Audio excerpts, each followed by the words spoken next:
நமது அனுதின மன்னாவின் இன்றைய தியானம் இதோ. கிறிஸ்துவின் தன்மையை பிரதிபலித்தல்.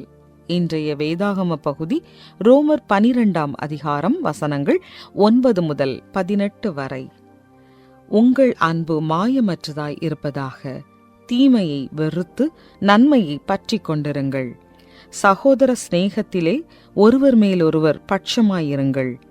கனம் பண்ணுகிறதிலே ஒருவருக்கொருவர் முந்திக் கொள்ளுங்கள். அசதியாயிராமல் ஜாக்கிரதையாயிருங்கள். ஆவியிலே அனலாயிருங்கள்.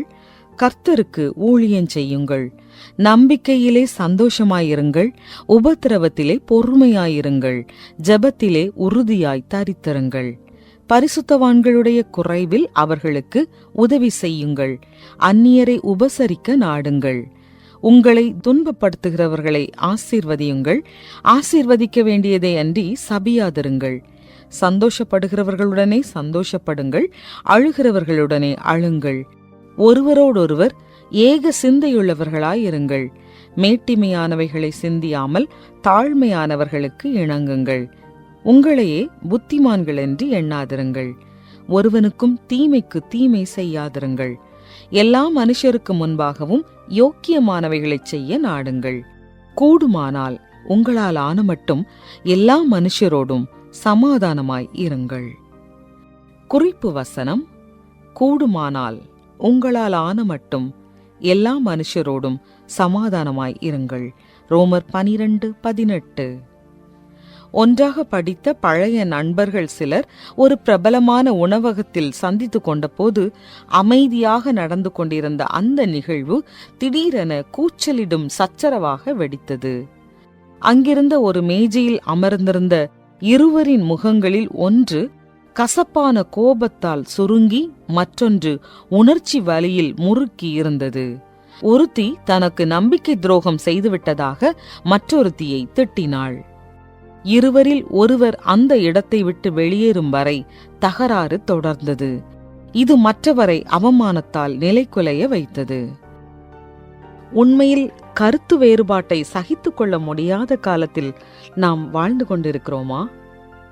2 பேர் ஒத்துப்போக முடியாது என்பதால் ஏதோ ஒன்று தீயது என்று அர்த்தமில்லை.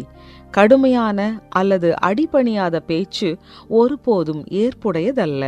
மேலும் வலுவான நம்பிக்கைகள் கண்ணியத்தையும் இரக்கத்தையும் மிஞ்சக்கூடாது.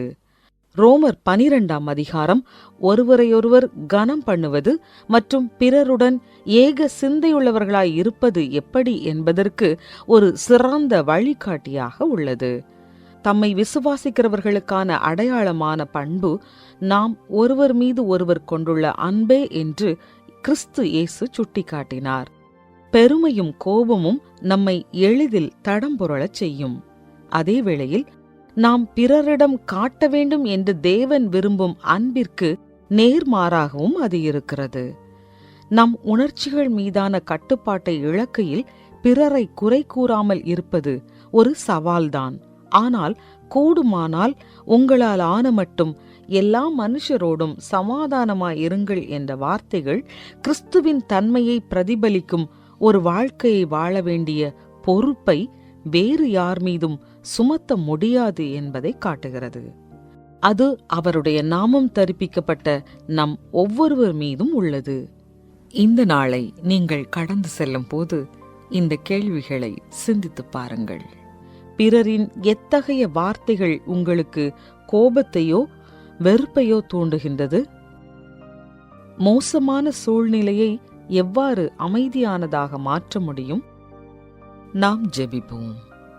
அன்பு தேவனே, நான் சொல்வதிலும் செய்வதிலும் உமது அன்பை காட்டவும் முடிந்தவரை பிறருடன் சமாதானமாக வாழவும் தயவு செய்து எனக்கு உதவும். ஆமென். இன்றைய தியானத்தை கேட்டமைக்கு நன்றி. தினமும் வேதாகமத்தோடு இணைந்து பயணிக்க எங்கள் சேனல் குழுவில் சேருங்கள்.